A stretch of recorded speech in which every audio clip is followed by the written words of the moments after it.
So you talked about how there are some prejudice on people actually talking to newer people, right? So what does it take to get people out of this prejudice of talking to other people?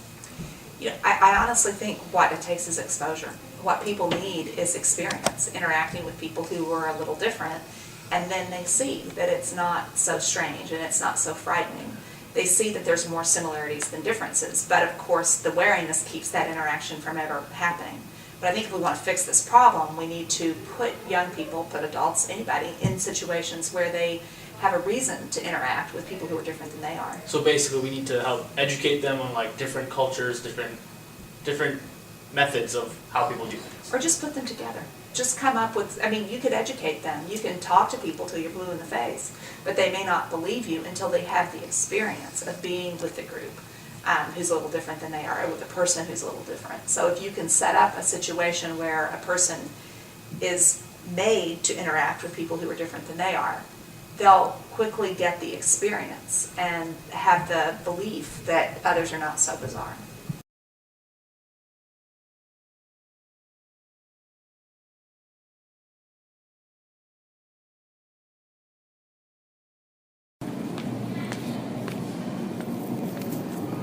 Oh, I'm sorry. No, it's fine. I'm going there. It's fine.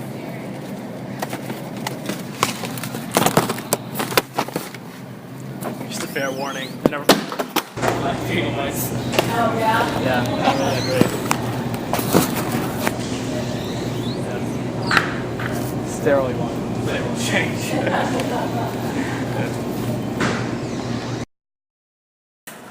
Do you like your sandwiches spicy? Like my sandwiches spicy? Yeah. Do you use hot sauce? No, I don't. I'm only a fish. And fish?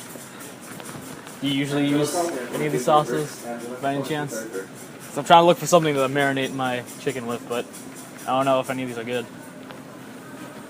You wouldn't use that to marinate your chicken. You would get something like Yeah. that. That's what I got right now. Nice. To marinate my chicken. Yeah, it's Memorial Day. Might as well barbecue something. Might as well. What'd you say it was? Yeah.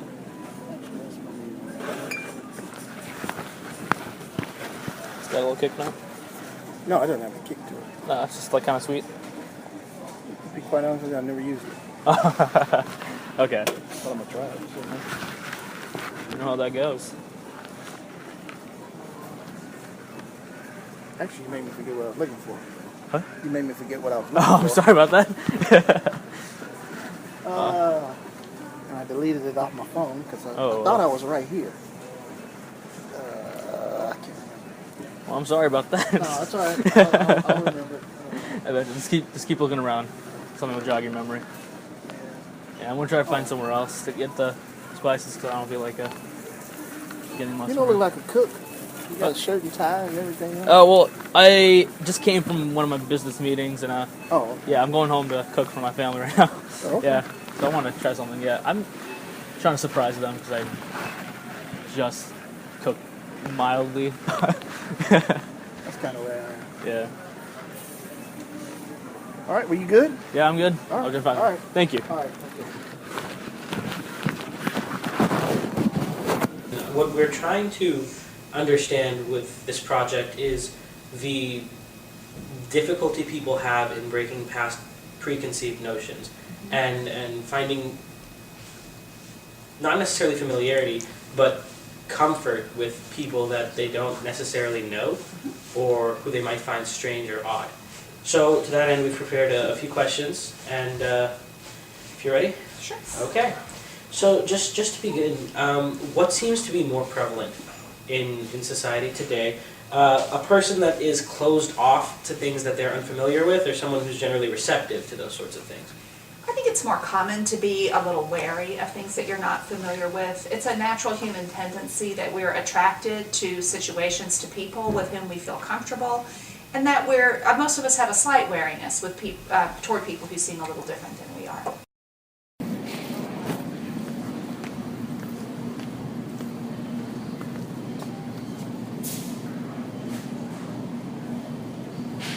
Need help deciding? No help deciding.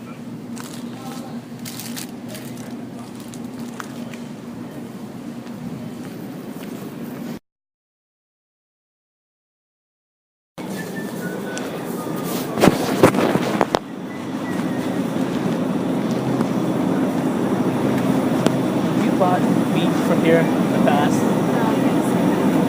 Is it good, or are you? I mean, I like it. I've only walked there for about a year, and I like it. I buy a lot of like their chicken. Okay, yeah, 'cause I usually go down to like Kroger or Tom Thumb. I forgot which one I'm in right now. I usually go down there to figure out which one to buy, but like I don't know if I can. Oh yeah, I mean it's good. Okay. You get this. Okay.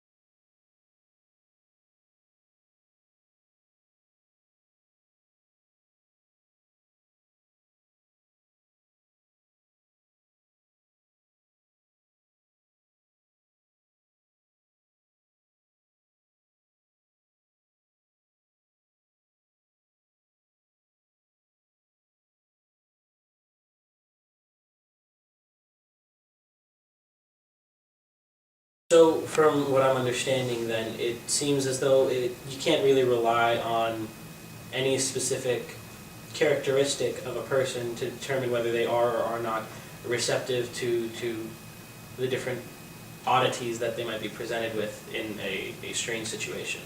Well, I think that most people have that natural wariness, but we're socialized in terms of how we respond to it. So some of us are socialized to be really open and interested in people who are different than we are. We're socialized to have that as a value. You know, some religions teach that we are supposed to love those who are different than we are. We're supposed to reach out, to be open to other people. And I think parents and teachers and educators can inculcate those values in children, and I think that helps. It's a natural human tendency to be a little wary of people different than we are. How we act on that, I think, depends on our temperament. You know, some of us come into the world more afraid of new novel experiences, more inhibited, more wary. Some of us come in fearless, willing to do anything, try anything, push any button, jump off any surface. You know, we come into the world with these inborn tendencies. There's the natural human tendency to be wary of people different. It's how we act on that, and I think parents' socialization can make a difference. So would you be an advocate for increasing that socialization factor? Mm-hmm. I would, and I think the way we've raised our children is to try to help them be open to people who are different. When we were looking for houses in Plano, I did not want to live in parts of Plano that I perceived to be very homogenous. We had a 2.5-year-old, Louisa was tiny, and so I was pregnant with Sophie. But I was aware that I was going to be raising children in this community, and I had done some research in advance to see what different areas of Plano were like, and we intentionally picked to live in a part of Plano that I thought would be more diverse, because to me the best way to become more comfortable with people who aren't exactly the same as you is to interact with them. And I wanted my children from the start to interact with all kinds of people. People from different income groups, ethnic groups, different religions. We're Christian, but I've never wanted to send our children to Christian school because I want them to know people from different faith backgrounds. So the point of our experiment is to understand not only why people do it, but what happens if we can fix the problem. Mm-hmm. So do you think society as a whole can benefit by becoming more open to other people? Yes, I absolutely think that. It's not easily done, but to me the key is exposure.